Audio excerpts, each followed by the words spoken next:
கதிர்காமம் அப்படிங்கிறது வந்து கதிர் அப்படின்னு சொன்னால் ஒளி, காமம் அப்படின்னா அன்பு. அந்த ஒளி ஸ்வரூபமான ஒரு அன்பு தான் வந்து கதிர்காமம் அப்படிங்கிறது. இதனுடைய வரலாறு அப்படிங்கிறதும் அந்த மிராக்கிள்ஸ் அப்படிங்கிறதும் வந்து ரொம்ப ரொம்ப ஒரு தனித்துவம் வாய்ந்ததாக இது இருக்குது. ஸ்ரீலங்காவில் எந்த கோவில், சிவன் கோவிலாக, எந்த கோவில், பெருமாள் கோவிலாக எதுக்கு போனாலும் அவங்க தீபாரதனை காமிக்கும்போது எல்லாரும் அரோகரா அரோகரான்னு தான் சொல்லுவாங்க. அந்த அளவிற்கு வந்து அவங்க அந்த அரோகரா மந்திரம், நம்ம எப்படி ஜெய் ஸ்ரீராம் இப்போ ஒரு எழுச்சி இருக்குது, நம்ம முருகன் ஒரு எழுச்சி இருக்கோ அந்த மாதிரி வந்து வேல் வேல் வெற்றி வேல்ங்கிறது நம்மளுடைய இப்போ ஒரு எழுச்சி ஏற்பட்டுருக்கு. அந்த மாதிரி அரோகராங்கிறது அவங்களுக்கு வந்து அது ஆட்டோமேட்டிக்காக வரும். பெண்கள் பார்த்திங்கன்னா இந்த கேரள பெண்கள் மாதிரி இந்த முண்டு கீழே வந்து ஒரு வேஷ்டி மாதிரி கட்டிக்கிறது, மேலே ப்ளவுஸ் மட்டும் போட்டுக்கிறது, இல்லை ஷர்ட் போட்டுக்கிறது அப்படிங்கிற மாதிரி அந்த உடை தான் அவங்க நிறைய அந்த கேரளாவுக்கும் இங்கேக்கும் ஒரு ஒற்றுமை இருக்கும் பார்க்கும். ஸோ அவங்க அந்த மாதிரி ட்ரெஸ் போட்டுக்கிட்டு காவடி எடுத்துக்கிட்டு அவங்க அந்த மாதிரி அரோகரான்னு சொல்லிக்கிட்டு டான்ஸ் ஆடிக்கிட்டே வருவாங்க. அந்த பக்தி பூர்வமாக ஆடிக்கிட்டு அங்கே போய் பார்த்தோம்னா நமக்கு வந்து ஒரு மெய்சிலிருக்கும் அனுபவமாக இருக்கும். ஃபுல்லாக அப்படியே ஒரு பக்தியை நம்ம அங்கே வந்து பார்க்கலாம். பொதுவாக வள்ளி திருமணம்ங்கிறது நம்ம தமிழ்நாட்டில் வெள்ளிமலையில் நடந்தது அப்படின்னு சொல்லுவாங்க. ஆனால் அவங்களுடைய ரொம்ப தீர்க்கமான ஒரு நம்பிக்கை என்ன அப்படின்னா, அங்கே இருக்கிற காடுகளில் நம்பிராஜனும் அவனுடைய அந்த குடும்பம் வேடுவர் குலம் அப்படிங்கிறதெல்லாம் இருந்திருக்காங்க. அதில் தான் வள்ளி வந்து வளர்ந்துருக்கிறாள் அப்படிங்கிறது அங்கே அவங்க ரொம்ப ரொம்ப நம்பிக்கையாக அவங்க நினைக்கிறாங்க. இன்றைக்கும் கதிர்காம கோவிலில் தெய்வ யானைக்கு தான் முதல் பூஜை. அவள் தான் அங்கே வந்து க்ஷேத்திர பாலகியாக இருக்காள். அவள் தான் தலைமை. அதுக்கப்புறமா தான் அது ரொம்ப இந்த நாடோடி கதைகளில் சொல்லுவாங்க. என்ன வேடிக்கையாக இல்லை, அது அவங்களுக்கே உரிய முறையில் சொல்கிறது. தெய்வ யானை வந்தோடனே பயந்துண்டு முருகன் உள்ளே போய் ஒளிஞ்சுட்டார், அவர் வெளியவே வரல. இந்த பாலசுந்தரி யோகி வந்து இங்கே இலங்கையிலேயே அங்கே பிறந்து வளர்ந்தவங்க, ரொம்ப அழகாக இருப்பாங்க. ஆனால் அவள் வந்து இது எதுவுமே வேண்டாம் அப்படின்னு சொல்லிட்டு இங்கே இந்த கோவிலில் பணிகளெல்லாம் பண்ணிக்கிட்டு இங்கே இருக்கான். சிங்கள ஒரு அரசனுடைய மகன். அவன் என்ன பண்ணுறான், இவளுக்கு கல்யாணம் பண்ணிக்கணும் அப்படின்னு சொல்லிட்டு முயற்சி பண்ணும்போது இவள் வந்து முடியாது அப்படின்னு சொல்லிடுறான். அவன் கேட்காம இவளை வந்து தூக்கின்னு போயிடணும். அது கரெக்டாக அந்த மாதிரி நடந்துகிட்டு இருக்கும்போது அப்போ தான் பிரிட்டிஷ்காரர்கள் வந்து அங்கே அந்த பகுதிக்குள்ளே அவங்க நுழையிறாங்க. அவங்க வந்து இவங்களோட சண்டை போட்டு அந்த அரச வம்சமே அப்படியே வந்து இல்லாமல் போயிடுறது.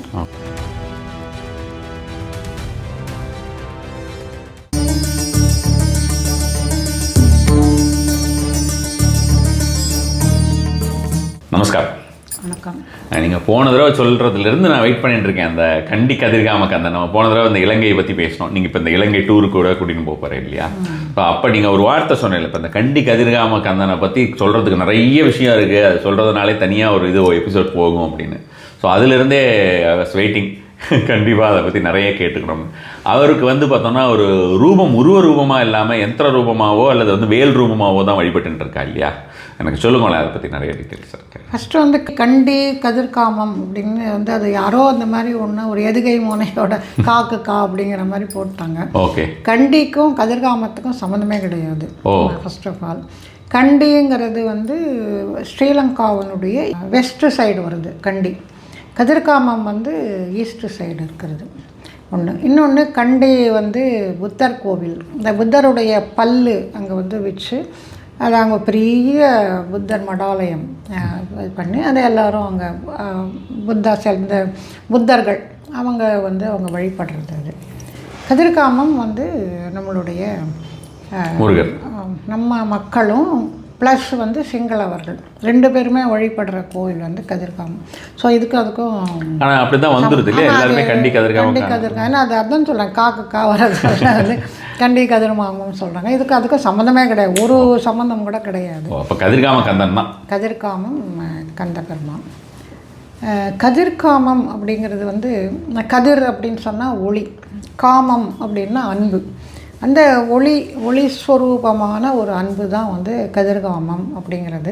இதனுடைய வரலாறு அப்படிங்கிறதும் அந்த மிராக்கிள்ஸ் அப்படிங்கிறதும் வந்து ரொம்ப ரொம்ப ஒரு தனித்துவம் வாய்ந்ததாக இது இருக்குது. மெயினாக என்னென்னா இந்த கதிர்காம யாத்ரா அப்படிங்கிறது வந்து இந்த யாழ்ப்பாணத்துலேருந்து யாழ்ப்பாணம், மட்டக்களப்பு, முல்லைத்தீவு அந்த சைட்லேருந்து பல்லாண்டுகளாக இந்த ஜூன் மாதம், ஏப்ரல் ஜூனில் வந்து கதிர்காமத்திற்கு யாத்திரையாக வருவாங்க. நம்ம எப்படி இப்போ சபரிமலைக்கு யாத்திரை போனோமோ அந்த மாதிரி அவங்க வந்து கதிர்காமத்துக்கு யாத்திரையாக வருவாங்க. அவ்வளவு தூரம் அந்த கதிர்காம முருகன் வந்து அந்த இலங்கையில் தமிழர்களுக்கு நடுவில் அவ்வளோ ஒரு ஈர்ப்பு சக்தி உடையவர். அது ஏன் பர்டிகுலராக அந்த டைமில் வரும்? அவங்க இந்த சித்ரா மாதம், சித்திரை மாதம் வருது இல்லையா, அதை ஒட்டி அவங்க வந்து ஜென்ரலாகவே சித்ரா பௌர்ணமி அப்படிங்கிறது வந்து எல்லா உலகமாகவே அந்த ஒரு இது இருக்குது. இல்லை, அதை ஒட்டி அவங்க அந்த பிரயாணம் அப்படிங்கிறத அவங்க மேற்கொள்கிறாங்க. அவங்க மேற்கொள்கிறது கூட ரோடு வழியாக வரமாட்டாங்க. அவங்க இன்னொன்று நடைப்பயணமாக வருவாங்க. இந்த முல்லைத்தீவு அந்த சைடெல்லாம் வரும்பொழுது அடர்ந்த காடுகள் இருக்கும். யானை இரவு இதெல்லாம் சொல்லுவாங்க. யானை இரவு அப்படின்னு சொன்னால் யானைகள் இறங்கி போகின்ற பாதை. அங்கே தான் இவங்கெல்லாம் ரொம்ப அதிகமாக இருந்து இந்த போராட்டங்கள்லாம் செய்தது, சண்டை போட்டது இதெல்லாம். ஏன்னா அந்த காடுகளுக்குள்ளே உள்ளே போயிட்டால் யாராலையும் கண்டுபிடிக்க முடியாது. அதனால தான் அவங்க அங்கே இருந்திருக்காங்க. நம்மவர்கள்லாம் அந்த போராட்டத்துக்கெல்லாம் அந்த புரட்சியாளர்கள் இருந்திருக்காங்க. ஸோ அந்த காடுகளின் வழியாக தான் அவங்களுடைய அந்த நடைப்பயணம் அப்படிங்கிறது போகும். இரவும் பகலும் அவங்க நடப்பாங்க. அங்கேயே 2-3 முருகன் கோவில்கள் இருக்கும். அந்த முருகன் கோவில்களில் அவங்க இருந்துட்டு நடந்து வருவாங்க. அப்படி நடந்து வரும்பொழுது காடுகளில் யானைகள் ஜாஸ்தி. அங்கே இலங்கையில் யானைகள் ரொம்ப பிரசித்தம், அதில் காட்டில் ரொம்ப பிரசித்தம். அந்த மாதிரி வரும்பொழுது நிறைய இன்சிடென்ட்ஸ் எல்லாம் நடக்கும். அப்போல்லாம் அவங்களுடைய ஒரே இது வந்து அரோகரா தான். நீங்கள் ஸ்ரீலங்காவில் எந்த கோவில், சிவன் கோவிலா, எந்த கோவில், பெருமாள் கோவிலா, எதுக்கு போனாலும் அவங்க தீபாரதனை காமிக்கும்போது எல்லாரும் அரோகரான்னு தான் சொல்லுவாங்க. அந்த அளவிற்கு வந்து அவங்க அந்த அரோகரா மந்திரம், நம்ம எப்படி ஜெய் ஸ்ரீராம் ஒரு எழுச்சி இருக்குது, நம்ம முருகன் ஒரு எழுச்சி இருக்கும், அந்த மாதிரி வந்து வேல் வெற்றி வேல்ங்கிறது நம்மளுடைய இப்போ ஒரு எழுச்சி ஏற்பட்டுருக்கு. அந்த மாதிரி அரோகராங்கிறது அவங்களுக்கு வந்து அது ஆட்டோமேட்டிக்காக வரும். அதனால் அந்த மாதிரி அவங்க சொல்லிக்கிட்டே நடந்து வருவாங்க. நிறைய ஆபத்துக்கள்லாம் அந்த சமயத்தில் ஏற்படும். அப்போ வந்து அவங்க முருகனை தான் கூப்பிடுவாங்க. பல்வேறு வகைகளில், பல்வேறு உருவங்களில் முருகன் வந்து அவங்கள காப்பாற்றியிருக்காங்க அப்படின்ட்டு அவங்களுடைய அனுபவங்களாக சொல்லுவாங்க. அதாவது இந்த பாத யாத்திரை அனுபவங்கள் அப்படின்னு தனியாக ஒரு கட்டுரைகள் நிறைய இருக்குது. அந்த மாதிரி அவ்வளவு ஆபத்துக்கள் இருந்தாலும் கூட அவங்க ஒவ்வொரு வருடமும் அந்த மாதிரி பாத யாத்திரை அப்படிங்கிறத நடந்து வந்து கதிர்காம முருகனை பார்க்குவாங்க. இந்த சாதாரணமாகவே இப்போ அந்த காட்டுக்குள்ளையெல்லாம் நம்ம போக வேண்டியதில்லை. இந்த கதிர்காம முருகன் கோயிலுக்கு போனாவே இந்த முருகன் கோவில் இருக்கும். அதுக்கு முன்னாடி வந்து பெரிய வெளி ரோடு ரொம்ப அகலமாக இருக்கும். அதில் வந்து இந்த மணல் தான், கடற்கரை மணல் தான் ஃபுல்லாக இருக்கும். இந்த ரோடு அந்த மாதிரி இருக்காது. சிறிய ரோடு சைடில் இருக்கும். மெயினாக நம்ம நடந்து போகிறது அந்த கடற்கரை மணல் மாதிரி அதில் தான் இருக்கும். இந்த 2 பக்கமும் சித்தர்களுடைய சின்ன சின்ன சமாதிகள்லாம் அங்கே இருக்கும். அதை அந்த விவரங்கள்ங்கிறது அப்புறம். ஸோ இந்த மாதிரி நடந்து போகிற பாதை, அப்புறம் அந்த மாணிக்க கங்கா அங்கே முன்னாடி ஓடும். இதையெல்லாம் அவங்க சாதாரணமாக கோவிலுக்கு வரும்போது ஸ்ரீலங்காவில் என்னென்னா ஒயிட் அண்ட் ஒயிட் தான், பெண்களானாலும் சரி ஆண்களானாலும் சரி போடுவாங்க. பெண்கள் பார்த்திங்கன்னா இந்த கேரள பெண்கள் மாதிரி இந்த முண்டு, கீழே வந்து ஒரு வேஷ்டி மாதிரி கட்டிக்கிறது, மேலே ப்ளவுஸ் மட்டும் போட்டுக்கிறது, இல்லை ஷர்ட் போட்டுக்கிறது அப்படிங்கிற மாதிரி அந்த உடை தான் அவங்க. நிறைய அந்த கேரளாவுக்கும் இங்கேக்கும் ஒரு ஒற்றுமை இருக்கும் பார்க்கும் பொழுது. ஸோ அவங்க அந்த மாதிரி ட்ரெஸ் போட்டுக்கிட்டு காவடி எடுத்துக்கிட்டு அவங்க அந்த மாதிரி அரோகரான்னு சொல்லிக்கிட்டு டான்ஸ் ஆடிக்கிட்டே வருவாங்க. அந்த பக்தி பூர்வமாக ஆடிக்கிட்டு அங்கே போய் பார்த்தோம்னா நமக்கு வந்து ஒரு மெய்சிலிருக்கும் அனுபவமாக இருக்கும். ஃபுல்லாக அப்படியே ஒரு பக்தியை நம்ம அங்கே வந்து பார்க்கலாம். அந்த மாதிரி அவங்க அவ்வளோ கிட்டத்தட்ட ஒரு கிலோமீட்டர் இருக்கும் அந்த என்ட்ரன்ஸ்லேருந்து கோவில் அப்படிங்கிறது. அதில் ஃபுல்லாக நம்ம இப்போ அந்த இதெல்லாம் பேண்ட் வாத்தியம்லாம் வச்சுக்கிட்டு அவங்களும் ஒரு பக்கம் வாத்தியம் வாசிச்சுட்டே வருவாங்க.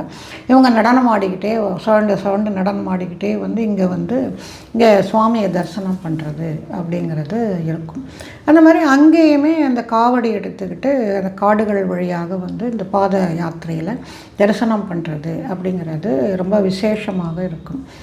ஏன் இந்த முருகனுக்கு இவ்வளவு விசேஷம், எதுக்கு இவனை இவ்வளோ கொண்டாடுறாங்க அப்படின்னு சொன்னால், இது ஆதி காலத்துலேருந்து ஆரம்பிக்கிறது.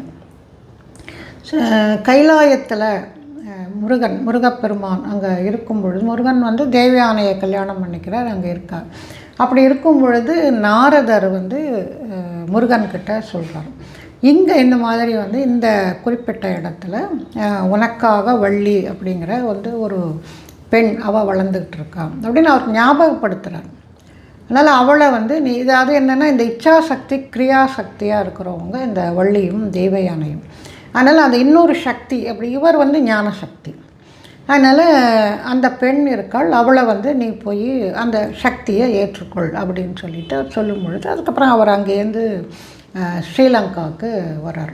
வந்துட்டு இங்கே வரும்பொழுது பொதுவாக வள்ளி திருமணம்ங்கிறது நம்ம தமிழ்நாட்டில் வெள்ளிமலையில் நடந்தது அப்படின்னு சொல்லுவாங்க. ஆனால் அவங்களுடைய ரொம்ப தீர்க்கமான ஒரு நம்பிக்கை என்ன அப்படின்னா, அங்கே இருக்கிற காடுகளில் நம்பிராஜனும் அவனுடைய அந்த குடும்பம் வேடுவர் குலம் அப்படிங்கிறதெல்லாம் இருந்திருக்காங்க. அதில் தான் வள்ளி வந்து வளர்ந்துருக்கிறாள் அப்படிங்கிறது அங்கே அவங்க ரொம்ப ரொம்ப நம்பிக்கையாக அவங்க நினைக்கிறாங்க. எப்படி தண்டகாரண்யம் இதில் தான் ராமருடைய கதை நடந்தது அப்படின்னு சொன்னால் அது தண்டகாரண்யத்தில் இல்லை பத்ராச்சலத்தில் தான் நடந்தது அப்படின்னு எப்படி ஒரு நம்பிக்கை அவங்களுக்கு ரொம்ப ஆழமாக இருக்கோ, அதே மாதிரி இதுவும் இங்கே இருக்கும். அதனால் வந்து இங்கே வரார், முருகப்பெருமான் வராரு. வந்துட்டு வள்ளி திருமணம் அப்படிங்கிறது நடக்கிறது. அதில் தான் அந்த முருகனுக்கு உதவி செய்த விநாயகர், அந்த கதை நம்ம எல்லாருக்குமே தெரியும். விநாயகர் யானை ரூபமாக வராரு. அதனால் பயந்து போய் வள்ளி வந்து இந்த கிழவனாக வேஷம் போட்டுட்டு வந்த முருகனை அணைத்து கொள்கிறாள் அப்படிங்கிறது வரும். அந்த மாணிக்க கங்கை அப்படிங்கிறது அந்த கதிர்காமத்திற்கு 1 கிலோமீட்டருக்கு முன்னாடியே கூட அது ஓடும். அந்த ஓடுற தண்ணிக்கு நடுவில் வந்து விநாயகர் கோவில் இருக்கும், ரொம்ப அழகாக இருக்கும். அது இந்த தண்ணிக்குள்ளே நடந்து தான் நம்ம போகணும் அந்த விநாயகர் கோவிலுக்குள்ளே.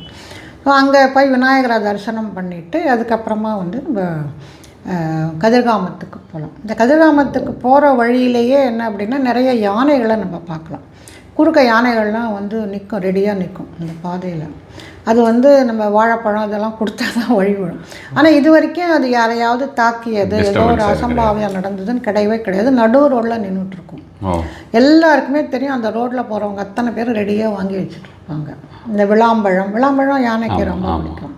அங்கேயே கடைகள் ஆரம்பத்திலேயே இருக்கும், அதை வாங்கிட்டு வச்சுருப்பாங்க. அது யானை வந்து நின்ன உடனே இந்த தடவை கூட நாங்கள் 5 யானை பார்த்தோம். அதனால் அது கொடுத்தோடனே அது வாங்கிட்டு போயிடும். அது நீங்கள் கொடுக்கல அப்படின்னா அந்த ஜன்னல் வழியாக அப்படியே தும்பிக்கையை நுழைச்சி தேடும் இருக்கா அப்படின்னு தேடும். அதனால் அந்த மாதிரி யானைகள் நிறைந்த பிரதேசமாக இருக்கும். அது போயிட்டு விநாயகரை நம்ம நமஸ்காரம் பண்ணிவிட்டு அதுக்கப்புறம் கதிர்காமம் முருகன் கோயிலுக்கு நம்ம போகிறோம். அங்கே தான் அந்த வள்ளி திருமணம் நடந்தது. இந்த வள்ளி திருமணம் அங்கே தான் நடந்தது, அங்கே வேடுவர்கள் அங்கே தான் இருந்தாங்க அப்படிங்கிறது என்ன சாட்சி அப்படின்னு சொன்னால், இன்றைக்கும் அந்த சாயங்காலம் 6 மணிக்கு பூஜை பண்ணுவாங்க. இந்த மாதிரி பூஜை பண்ணும் பொழுது ஆரத்தி அந்த 2 பக்கம் ஃபுல்லாக மணிகளாக மேலே இருக்கும். அந்த அப்படி எல்லாருமா அப்போ பொதுமக்கள் அங்கே இருக்கிறவங்க அத்தனை பேரும் சேர்ந்து அந்த மணிகளை அடிப்பாங்க, பூஜை பண்ணுவாங்க. பூஜைங்கிறது திரைக்கு தான் பூஜை இருக்கும். சிங்களவர் தான் பூஜை பண்ணுற ஒரு வாயை ஃபுல்லாக கட்டிக்கிட்டு உள்ளே அந்த திரையை தாண்டி உள்ளே போவார். என்ன சொல்கிறாங்க அப்படின்னா, அங்கே வந்து யந்திரம் சண்முக யந்திரம் அங்கே பிரதிஷ்டை பண்ணியிருக்கு அப்படின்னு சொல்கிறாங்க. அதே மாதிரி அதை பற்றியான ஒரு இது என்னென்னா, அந்த சண்முக யந்திரத்தை வருஷத்துக்கு ஒரு தடவை அதை வந்து ஒரு யாருக்கும் தெரியாமல், அதாவது உள்ளே என்ன இருக்குங்கிறது தெரியாமல் ஒரு பொக்கிஷம் மாதிரி அதை கட்டி யானை மேலே வச்சுக்கிட்டு அதை வந்து அந்த வள்ளி பிறந்த இடத்துக்கு எடுத்துகிட்டு போகிறாங்க அப்படின்னு சொல்கிறாங்க. வள்ளி பிறந்த இந்த காட்டுக்குள்ளே அங்கேயே இருக்கும் இந்த கதிர்காம பிளேஸ். இப்போ நம்ம போனால் பார்க்கறதுக்கு முடியுமா? அப்படி அது நடக்கிறதுன்னு சொல்கிறாங்க. அந்த மாதிரி எதுவும் தனியாக அது வள்ளியோட பர்த் பிளேஸ்ங்கிற மாதிரி அங்கே ஏதாவது ஐடென்டிஃபை பண்ணியிருக்கல நீங்கள்? இல்லை அந்த மாதிரி பண்ணலை. அங்கே எடுத்துகிட்டு போகிறாங்க அப்படின்னு சொல்கிறாங்க. அங்கே வச்சு அதை பூஜை பண்ணிவிட்டு முருகனே வரா மாதிரியான ஒரு ஐதீகம் அப்படின்னு திருப்பி அதை கொண்டு வந்து அவங்க உள்ளே வச்சிடுறாங்க. இது வந்து நம்ம செவி வழி செய்தி தான், இது தெரியல. அதனால் அங்கே யந்திரம் அப்படிங்கிறது இருக்குது. அந்த யந்திரமோ நமக்கு தெரியாது, யந்திரம்னு சொல்கிறாங்க, யாருக்குமே அது என்னங்கிறது தெரியாது. ஸோ அவர் வந்து உள்ளே பூஜை பண்ணிவிட்டு வெளியே வருவார். இது அங்கே இருக்கிற நடைமுறை. அதில் என்ன அப்படின்னா, இன்றைக்கும் அந்த வேடுவர் குலத்தை சார்ந்த சீனியர் பெண்கள், வயதான பெண்கள் 2 பேர் அவங்களுடைய அந்த பாரம்பரிய முறைப்படி உடை அணிந்துக்கிட்டு அவங்க வருவாங்க. அவங்க வந்து தீபம் ஏற்றணும். தீபம் ஏற்றின பிறகு தான் அந்த பூஜை அப்படிங்கிறது ஆரம்பமாகும். அவங்க 2 பேரும் அந்த பூஜை முடிகிற வரைக்கும் அங்கே இருப்பாங்க. முடிஞ்ச பிறகு அவர்களுக்குரிய மரியாதை அவங்க வந்து செலுத்துகிறாங்க. அதுக்கப்புறம் அதை இது பண்ணிவிட்டு அவங்க போவாங்க. ஸோ இன்றைக்கும் அந்த வேடுவ பெண்கள் வந்து விளக்கு பொருத்தினா தான் அங்கே அந்த பூஜை ஈவினிங் பூஜை அப்படிங்கிறது ஆரம்பமாகும். அதனால் அது என்ன அப்படின்னா, முருகர் வந்தார், இங்கே தான் வள்ளி இருந்தால், இங்கே வள்ளி திருமணம் நடந்தது.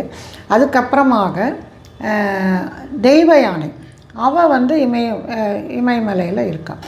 அவள் வந்து இந்த யோக சுவாமிகள் அப்படின்னு, இது நாரதர் அப்படின்னு அந்த பாரம்பரிய கதையாக வரும். பட் வந்து இதை அந்த சித்தர்கள் அப்படிங்கிற அந்த முறையில் போகும் பொழுது யோக சுவாமிகள்னு அவர்கிட்ட கேட்குறான். முருகன் வந்து கொஞ்சம் பார்த்து இது பண்ணணும். அவர் தேடிக்கிட்டே வர்றார். தேடிக்கிட்டே வந்து இங்கே இலங்கைக்கு வந்து இந்த இடத்துல இருக்கார் அப்படின்ன உடனே முருகனை வந்து கூப்பிடுறார். அவர் நீ வாங்க, அங்கே தேவயானை இருக்கா அப்படின்னோடனே இப்போ வள்ளி வந்து அதை தடுத்துடுறான். கூட்டிகிட்டு போக முடியாது, அவர் இங்கே தான் இருப்பார் அப்படின்னு சொல்லிட்டு. இதையெல்லாம் நம்ம இந்த கதை எப்போவுமே இந்த புராண கதைகளை எல்லாமே நம்ம குறியீடாக தான் நம்ம அதை மாற்றிக்கணும். எப்படி அந்த சக்தியாக இச்சா சக்தியாக இருக்கா, கிரியா சக்தியாக இருக்கா, இந்த சக்தி ஜாஸ்தி இருக்கா, அந்த சக்தி ஜாஸ்தி இருக்கா அப்படிங்கிற மாதிரி நம்ம அதை வந்து மாற்றி சட்டில் லெவல் மீனிங்ஸ். ஆமாம், நம்ம அதை வந்து பார்த்துக்க வேண்டியது தான் நம்ம. அப்போ வந்து அவர் யோக சுவாமிகள் வந்து தேவயானைகிட்ட சொல்கிறார், நீ இங்கே வந்துடு அப்படின்ட்டு. அதுக்கப்புறமா தான் தேவயானை இங்கே வரா. வந்துட்டு இன்றைக்கும் கதிர்காம கோவிலில் தெய்வயானைக்கு தான் முதல் பூஜை. அவள் தான் அங்கே வந்து க்ஷேத்திர பாலகியாக இருக்கா. அவள் தான் தலைமை. அதுக்கப்புறமா தான் அது ரொம்ப இந்த நாடோடி கதைகளில் சொல்லுவாங்க. என்ன வேடிக்கையாக இல்லை, அது அவங்களுக்கே உரிய முறையில் சொல்கிறது. தெய்வயானை வந்தோடனே பயந்துண்டு முருகன் உள்ளே போய் ஒளிஞ்சுட்டாரு, அவர் வெளியவே வரல, அதனால தான் திரைய போட்டாங்க அப்படின்னு. அது ஒரு அப்போ தான் அவங்க அதை இன்ட்ரெஸ்டாக கேட்டுப்பாங்க இல்லையா. அதனால் அந்த மாதிரி சொல்லுவாங்க. ஸோ அந்த அட்மினிஸ்ட்ரேஷன் பூரா வந்து தெய்வயானை தான் அவங்க. அதனால் அவளுக்கு தான் அங்கே முதன்மை இடம். முருகன் வந்து உள்ளே அவர் தனித்து இருக்கார் அப்படிங்கிறது ஐதீகம். அந்த வள்ளி வந்து நான் சொன்னேன்லே அந்த பெரிய ரோடு மணலெல்லாம் கொட்டி கிடக்கும், அந்த ரைட் சைடு ஃபுல்லாக சித்தர்கள் எல்லாம் இருக்காங்க அப்படின்னு சொல்லிட்டு அந்த இடத்துல வள்ளிக்கான கோவில் அது வெளியில் இருக்குது. அவளுக்கு வந்து உள்ளே கிடையாது, வெளியே இருக்குது. அந்த மாதிரி இருக்குது. அந்த இடத்துல தான் இந்த யோக சுவாமிகள் அப்புறமா வந்து அவருடைய அந்த பரம்பரை வந்து இங்கேயே இருந்து அவங்க முருகனை ஆராதிச்சுட்டு அங்கேயே அவங்க இருக்காங்க அப்படிங்கிறது. நிறைய சித்தர்கள் வந்து இந்த இடத்திற்கு வந்திருக்காங்க. இப்போ நீங்கள் இப்போ கூட்டின்னு போகிறேன் இல்லையா, இப்போது ஸ்ரீலங்காக்கு இப்போ இது ஜனவரி மாதம் தானே? ஜனவரி மாதம் ஜனவரி 29 போயிட்டு எவ்வளோ நாள்? 8 நாள். 8 நாள். ஸோ அது ஆனால் அது எல்லாமே ஃபுல்லாக எடுத்துன்னு சொல்கிறேன் இல்லையா. இப்போ எதுவுமே அங்கே எதுவும் அதுக்கு ஸ்பாட் எதுவும் இல்லை அடுத்தது, அதனால நெக்ஸ்ட் மந்த் அகைன் பிப்ரவரி திருப்பி போட்டிருக்கோம். பிப்ரவரியில் ஏன்னா நான் வந்து நிறைய பேரை கூட்டின்னு போகிறது, என்னுடைய இதுவே வந்து லிமிட்டடாக தான் கூட்டிகிட்டு போகிறது. அப்போ தான் என்னால் வந்து இது எல்லாமே அவங்களுக்கு சொல்லி எக்ஸ்பிளைன் பண்ண முடியும். இல்லை ஆமாம், அதை நீங்கள் சொல்லும் போதே எங்கள் வரணும் போல் இருக்கு, அதுதான் கேட்டேன். இடம் இல்லையா? இப்போ பிப்ரவரியில் தான் இப்போ பண்ணுறேன். பிப்ரவரியில் 25 திருப்பியும் நிறைய அவங்களுடைய இதெல்லாம் பார்த்துட்டு அந்த வீடியோக்களை பார்த்துட்டு நிறைய பேர் ஃபோன் பண்ணுறாங்க. அதனால் அவங்களுக்கெல்லாம் சரி அவங்களுக்காக திருப்பி அடுத்த மாதம் போடலாம் சரி அப்படின்னு சொல்லி. இல்லை என்னன்னாக்கா இப்போ நம்ம வந்து அங்கே கதிர்காமம் போகிறோம், அதை தவிர ராமரில் என்னெல்லாம் பார்ப்போம் என்ன ஏதுன்றதெல்லாம் கூட நம்ம ஆல்ரெடி வீடியோவாக ஒன்று போட்டோம் நம்ம நிறைய. இப்போ நம்ம அங்கே வந்து எனக்கு என்ன தெரியணும்னாக்கா, இப்போ நம்ம கதிர்காமத்துக்கு போகும்போது யோக சுவாமிகள்னு சொன்னேன் இல்லையா, அவளெல்லாம் பார்க்குறதுக்கு முடியுமா? அங்கே இருக்குது அவங்களுடைய அந்த சித்தருடைய சமாதிகள் அப்படிங்கிறது இருக்குது. அவங்க பாரம்பரியமாக அந்த மடம் அப்படிங்கிறது அங்கே இருக்குது. வள்ளியனுடைய கோவில் அப்படிங்கிறது இருக்குது. இதில் இன்னொரு சுவாமிகள் இந்த கோவிலை நிர்மாணம் பண்ணது அப்படின்னு சொல்லிட்டு அவர் வந்து பால்குடி பாவா அப்படின்னு சொல்லுவாங்க. அவர் தான் இந்த கோவில் ஸ்ட்ரக்சர் அப்படிங்கிறத அவர் நிர்மாணம் பண்ணார். அவர் வந்து பால் மட்டும்தான் சாப்பிடுவார், வேறு ஒன்றும் சாப்பிட மாட்டார். அவர் வந்து அவருடைய சமாதி அப்படிங்கிறது அங்கே ஒன்று இருக்குது. இன்னொரு பெண்ணினுடைய சமாதியும் அங்கே வந்து ஒன்று இருக்குது. அந்த பெண்ணினுடைய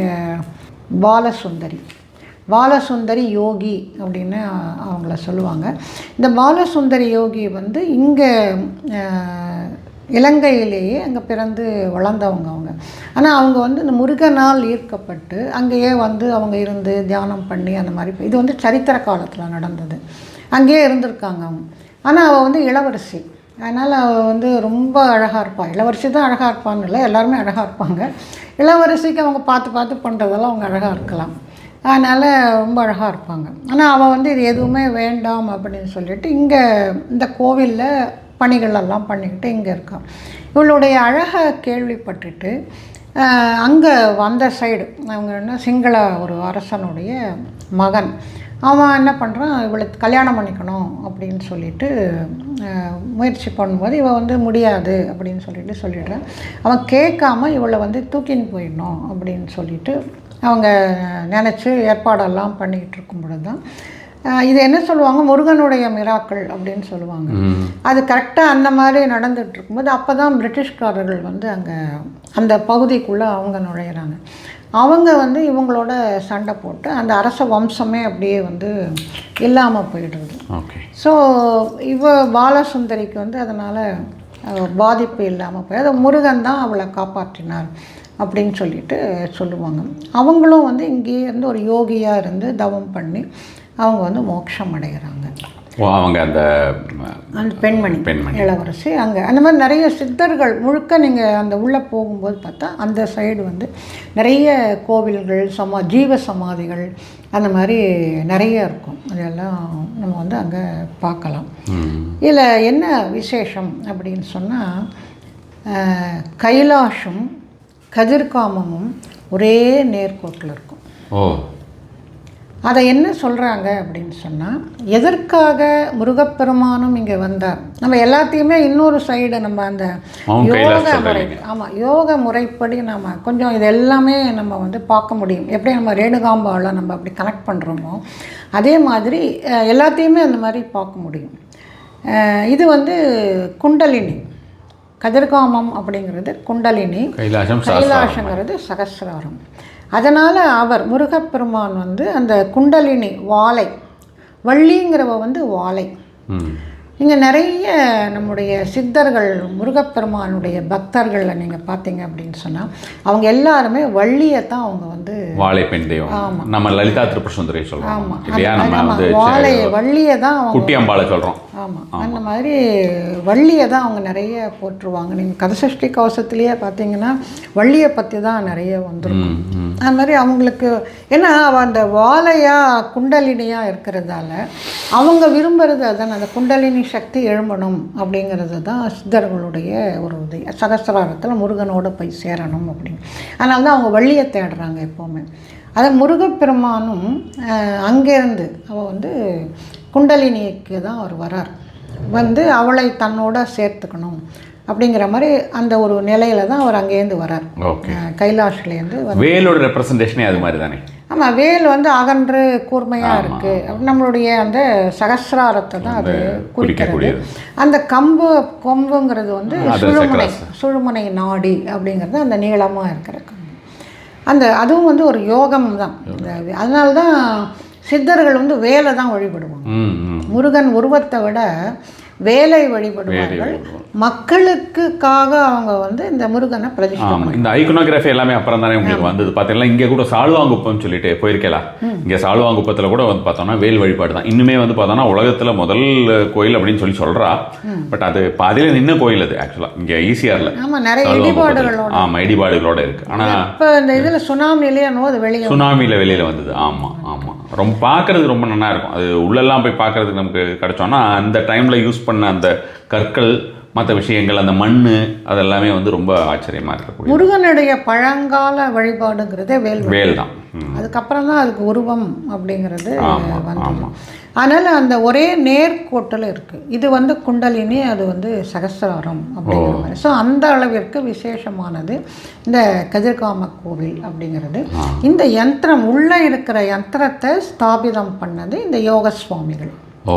அவர் தான் ஸ்தாபிதம் பண்ணார் அப்படின்னு. ஏன்னா அவர் தான் இது எல்லாத்துக்குமே காரணமாக இருக்கார்.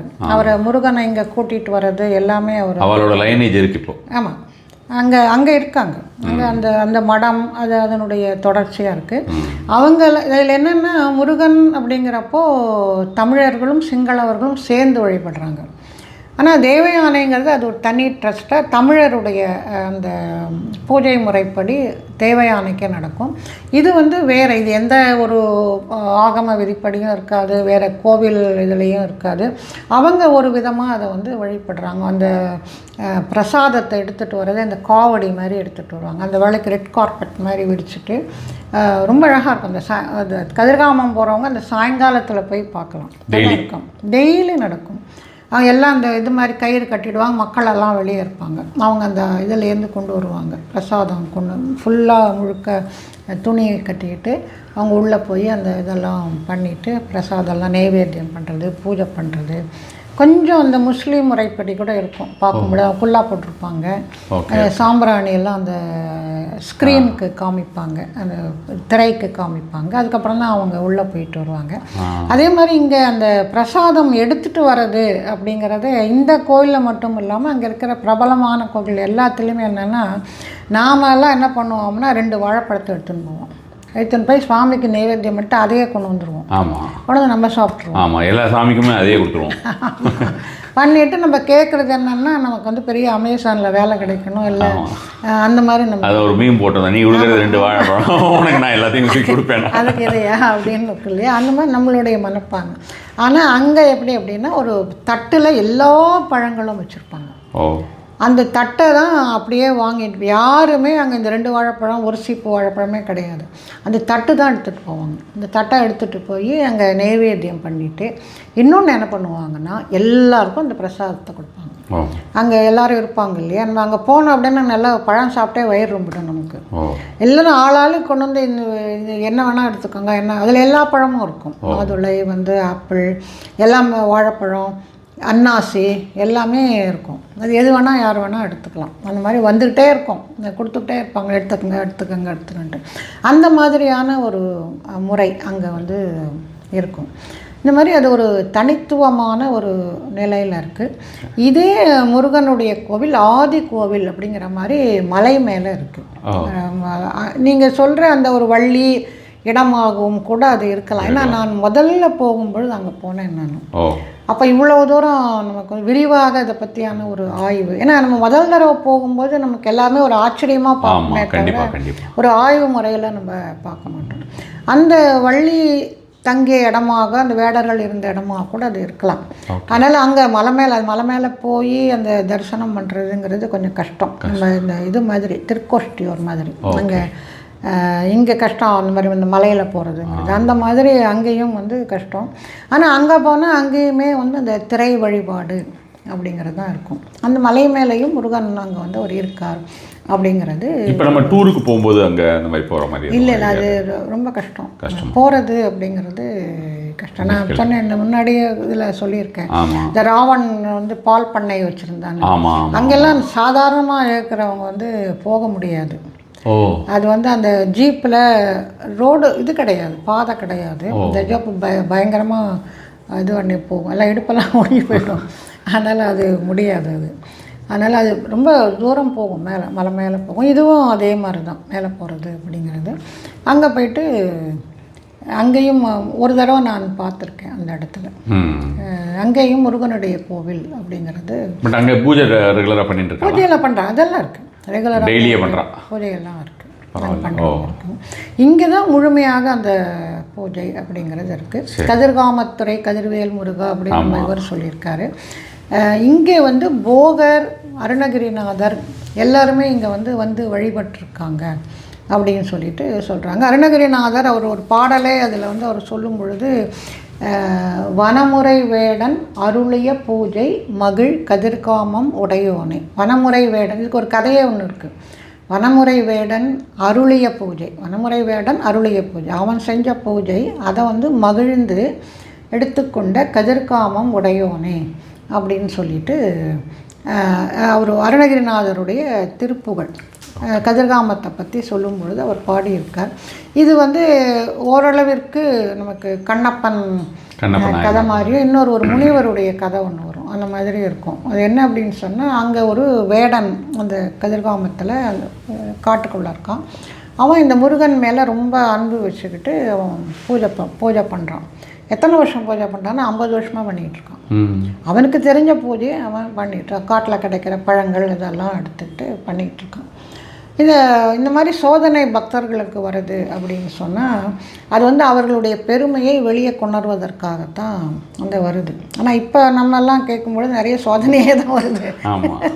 எங்கே நம்ம பெருமை எங்கே வெளியே வருதுன்னு சொல்லுவாங்க. பட் அந்த சமயத்தில் ரொம்ப கஷ்டமான சோதனைகள் அப்பர் சுந்தரருக்கெல்லாம் கூட வந்திருக்கு. அந்த மாதிரி இந்த வேடனுக்கு வருது. அப்போ ஒரு தடவை இந்த மாதிரி பழங்கள் எல்லாத்தையும் எடுத்துகிட்டு போய்கிட்டே இருக்கும்பொழுது ஒரு சிங்கம் வந்து இவனுடைய தோல் ரெண்டுத்துலேயும் பின்னாடி வந்து அந்த இதை பதிக்கும், இவனை சாப்பிட்றதுக்கோசரம். இவனுக்கு சிங்கம் இதெல்லாம் வந்து ஒன்றும் பயம் கிடையாது. அதனால் அவன் என்ன பண்ணுவான் அப்படின்னா, நான் இந்த மாதிரி முருகனுக்கு போய் பூஜை 50 வருஷமாக பண்ணிகிட்ருக்கேன், அதனால் பூஜை பண்ணிவிட்டு நான் வந்த பிறகு என்னை சாப்பிடு அப்படின்னு சொல்லுவான். அப்போ அது சொல்லுவான், நான் எப்படி உன்னை நம்ப முடியும் அப்படின்னு சொல்லுவான். இல்லை கண்டிப்பாக முருகன் மேலே சத்தியமாக சொல்ல நான் வந்துடுறேன், வந்த பிறகு நீ சாப்பிடு அப்படின்னு சொல்லிவிட்டு அந்த வேடன் சொல்லுவான். சரின்னு அந்த இது அங்கேயே நின்றுட்டுருக்கோம் சிங்கம். இவன் போயிட்டு அங்கே பூஜையெல்லாம் பண்ணிவிட்டு அப்படியே ஒரு மாதிரி ஒரு ட்ரான்ஸில் போயிடுவான். அப்படியே ரொம்ப நாழி ஆகிடும். அவனுக்கு திடீர்னு முழிப்பு வரும்.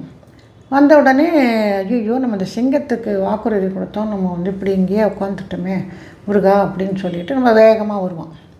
வந்துட்டு அந்த சிங்கத்துக்கிட்ட தயவு செஞ்சு என்னை மன்னிச்சிரு, நான் வந்து அங்கேயே உட்காந்துட்டேன், அப்படி ஒரு மாதிரி தியானம் ஒரு மாதிரி ஆயிடுச்சு எனக்கு, இப்போ நீ என்னை சாப்பிடு அப்படின்னு சொல்லிட்டு சொல்லுவோம்.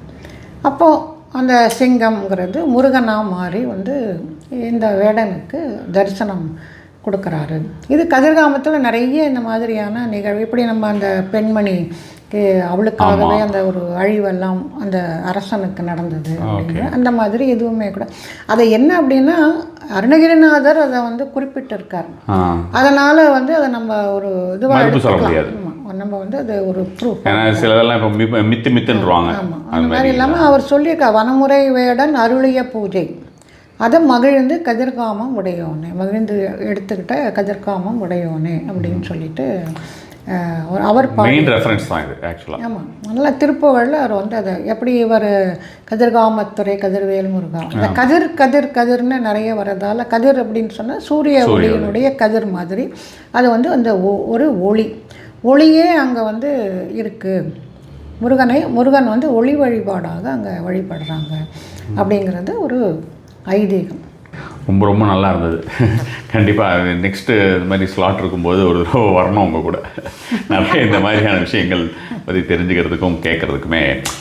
ஆக்சுவலாக நிறைய மற்ற முருகருடைய கந்த புராணம் நம்ம நிறைய படிச்சிருக்கோம். அதே மாதிரி வந்து சிவபுராணங்கள் படிச்சுக்கிட்டே இருக்கோம். அதெல்லாம் பண்ணனாலுமே கூட இந்த மாதிரியான ஒரு சில விஷயங்கள்லாம் நேரில் போய் பார்த்த அனுபவத்தெல்லாம் கேட்குறதோ அல்லது நேரில் போய் பார்த்து அதை அனுபவிக்கிறதோ அது வந்து தனியான ஒரு பேரானந்தம் இல்லையா? அது ஆக்சுவலாக முருகன்கிறதே முருக தத்துவம் அப்படிங்கிறதே ஒரு ரொம்ப ரொம்ப பெரிய விஷயம். நம்ம போகிறோம் அரோகரா சொல்லிட்டு இருக்கிறோம், ஆனால் அந்த முருக தத்துவம் வந்து ரொம்ப பெரிய விஷயம். அது நிறைய இருக்குது முருகனை பற்றி சொல்கிறது அப்படின்னு சொன்னால். இப்போ உத்தரகாண்டில் முருகப்பெருமான் அங்கே வந்து இருக்கான். ஒரே ஒரு கோவில், பெரிய கோவில் வந்து நம்ம ரிஷிகேஷ்லேருந்து போகும்பொழுது இருக்கான். அது வந்து முருகன் வந்து தன்னுடைய எலும்புகளை உதிர்த்த இடம் அப்படின்னு சொல்லுவாங்க அந்த கோவிலை. அங்கே ட்ரக்கிங் பண்ணிட்டு போனோம். அந்த இடம் வந்து அவ்வளவு வந்து ஒரு, ஏன்னா முழுக்க இமயமலை அது. அந்த இடத்துல நடுவில் அது ஒரு சின்ன கோவில், அந்த இடத்துல முருகனுடைய கோவில் அங்கே அமைஞ்சிருக்கு.